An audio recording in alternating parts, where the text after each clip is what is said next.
In this video, we're going to find the tangent line or the equation of the tangent line. And one of the biggest things that they ask in calculus is to find the equation of a tangent line. Now, let me go ahead and show you visually what we're going to be doing. I'm going to take out my cast, and what I have here is I have a blue line, and I have a little piece of that blue line, which I'm going to call it the tangent line. So what I'm going to do is I'm going to go to the menu, I'm going to go to zoom, and I'm going to zoom out. Okay, so I'm going to be zooming out. Here we go. So I'm going to zoom out right there. I'm going to zoom out. I'm going to continue zooming out, zooming out. And what are you noticing now? You're noticing that my function was really a quadratic, but the black line, which is the tangent line, is getting extrapolated and it's remaining straight while the function is curving out from that point. So what we're trying to do is we're trying to find the equation of the black line at that particular point.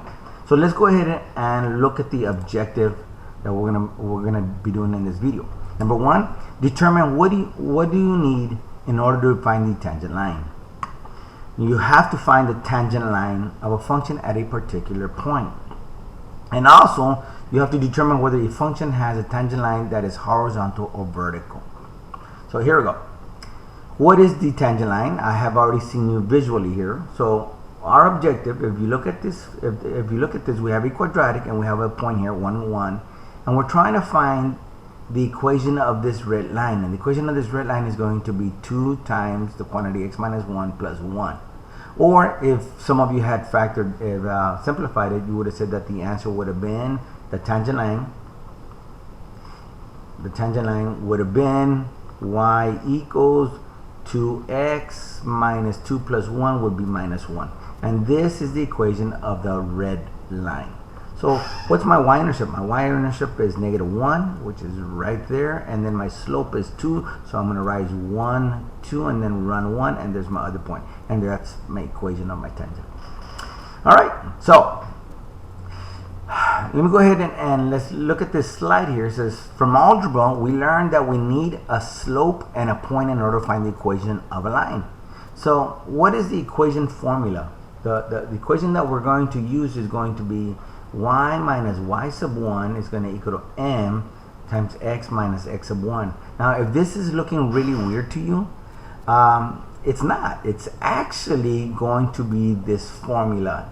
M is going to equal to y minus y sub 1 over x minus x sub 1. Wait a minute, that's a slope formula. Yes, and all they do is they're going to take this down here and multiply times that, and they write this over when they multiply that times that, and they end up with y minus y sub 1 is going to equal to m x minus x sub 1. That's the formula. So it's really just the slope formula, which you already know. But sir, when I did this, it used to be y1 minus y2. Well, it doesn't really matter what you call this one, as long as this guy and this guy are the same. You know, this is my second point, my first point, this could be my first point, my second point, as long as you keep the order the same. Okay, so this is the formula that we're going to be using from algebra 1, okay, or college algebra, depending on where you learned it.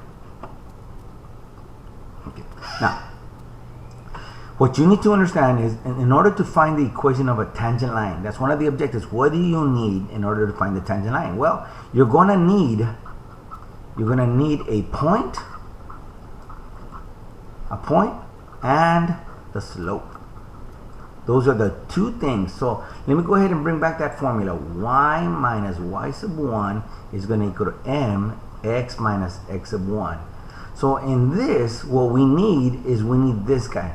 This is my slope, so we need that one, and we need a point. And the point that I'm going to have in this formula is going to be this guy, y sub 1 and x sub 1.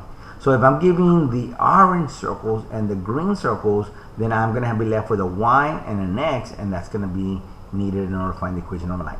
Now, sometimes in calculus, they're not going to give you a point. They're just going to give you an x coordinate. So if only the x is given, you have to find the y. And how do you find the y? Well, you take the x coordinate, plug it into the original function, and it's going to give you the y coordinate. Okay, Find the derivative would be the next step. Now the derivative is a fancy way of saying what? That's my slope, right? For those of you that are doing algebra, it's like, oh, slope, derivatives, one and the same. Now once you have the derivative and once you have the point, then all we're going to do now is we're going to insert them into this formula, and then we just simplify. And that's it. That's a tangent line. So let's go ahead and look at some examples here. Okay. Find the tangent line of y equals 3x squared minus 9 at x equals 2. Now, did you notice something here? That I'm only given the x coordinate, but I need a point and I need my slope. So the only thing that's given to me is this guy right here, 2. So how do I find the y? Well, y is going to equal to 3 times x squared minus 9, but my x is 2, so I'm going to insert it right there. That's going to give me 4 times 3 is 12. 12 minus 9 is going to give me 3. So I'm going to insert a 3 right here. That's my y coordinate. Y is going to equal to 3. So now that I know that my y is 3 and my x is 2, how do I find my slope? Well, slope is derivative. So I'm going to take the derivative. So y prime is going to equal to 6x. But I know the x coordinate. I want the slope at x equals 2. So I insert it. 6 times 2 is going to give me 12. So now, what's my formula? My formula is going to be y minus y sub 1, which is 3, is going to equal to my slope of 12x minus 2. Now, this answer is acceptable on the AP exam. But if you're taking an exam, some of your professors might want you to simplify this. So you're going to have to distribute here. So I'm going to end up with y minus 3 is going to equal to 12x minus 24. So that means that y is going to equal to 12x. I'm going to add 3 to both sides. You're going to have minus 21. And this is going to be my other solution. Okay? Shall we try another example? All right, here we go. In this problem, it's easy. Oh my gosh, in this problem, they're giving me the point, and the only thing that I'm missing is my slope. Well, my slope is going to equal to y prime, and y prime is going to be 1 over x. Now I'm only lacking the x coordinate, so it's going to be 1 over e squared. And this here is my slope. Oh, it's my y prime.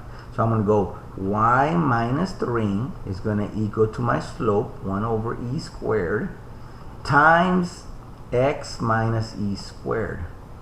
Alright, so if I was to distribute, you can rewrite it as y minus 3 is going to equal to x minus e squared over e squared, and then I can add 3 to both sides. So that means that y is going to equal to x minus e squared over e squared, and it's going to be plus 3. So this is one answer. Some people might even break this apart and say, oh, it's going to be x over e squared minus e squared over e squared plus 3, and e squared over e squared is 1. So you're going to be left with y is going to equal x over e squared minus 1 plus 3 is going to give me plus 2. And that's another way of rewriting that same function. Okay, so let me go ahead and recap right now. What do I need for a tangent line? A tangent line is, the formula is going to be, the formula for the tangent line is going to be y minus y sub 1. It's going to equal to mx minus x sub 1. And what do I need? We need a point and the slope. But the slope is a fancy way of saying derivative, right? Okay, and then we substitute and then we simplify. Okay.